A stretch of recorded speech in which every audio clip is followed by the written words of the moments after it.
I am not unmindful that some of you come here out of great trials and tribulations.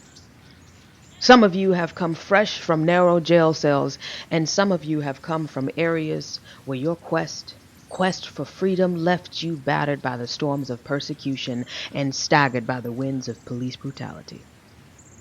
Now you have been the veterans of creative suffering. Continue to work with the faith that unearned suffering is redemptive. Go back to Mississippi. Go back to Alabama. Go back to South Carolina. Go back to Georgia. Go back to Louisiana. Go back to the slums and the ghettos of our northern cities, knowing that somehow this situation can and will be changed.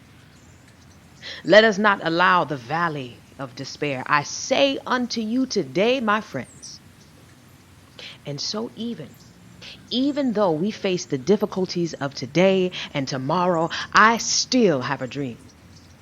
It is a dream deeply rooted in the American dream. I have a dream that one day this nation will rise up and live out the true meaning of its creed. We hold these truths to be self-evident, that all men are created equal. I have a dream that one day the Red Hills of Georgia, the sons of former slaves and the sons of former slave owners will be able to sit down together at the table of brotherhood. I have a dream that one day even the state of Mississippi, a state sweltering with the heat of injustice, sweltering with the heat of oppression, will be transformed into an oasis of freedom and justice. I have a dream that one day my 4 little children will one day live in a nation where they will not be judged by the color of their skin, but by the content of their character. I have a dream today. I have a dream that one day down in Alabama, with its vicious racists, with its governor having his lips dripping with the words of interposition and nullification, one day right here in Alabama, little black boys and black girls will be able to join hands with little white boys and little white girls as sisters and brothers. I have a dream today.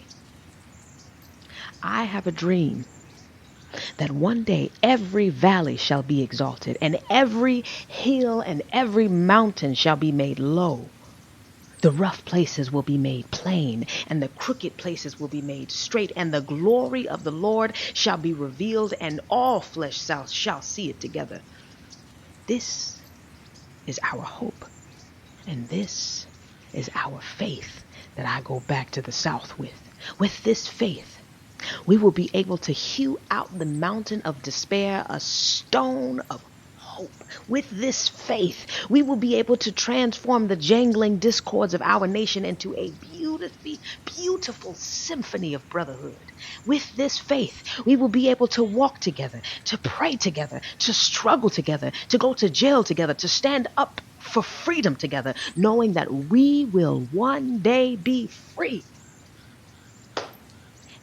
And this will be the day.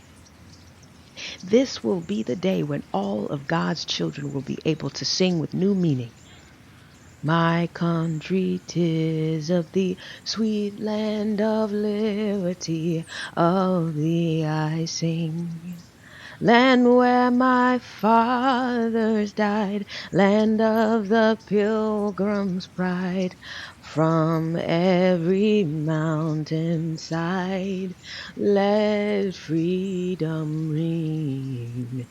And if America is to be a great nation, this must be true. And so let freedom ring from the prodigious hilltops of New Hampshire. Let freedom ring from the mighty mountains of New York. Let freedom ring from the heightening Alleghenies of Pennsylvania. Let freedom ring from the snow-capped Rockies of Colorado. Let freedom ring from the curvaceous slopes of California. But not only that, let freedom ring from the Stone Mountain of Georgia. Let freedom ring from the Lookout Mountain of Tennessee. Let freedom ring from every hill and molehill of Mississippi. From every mountainside, let freedom ring.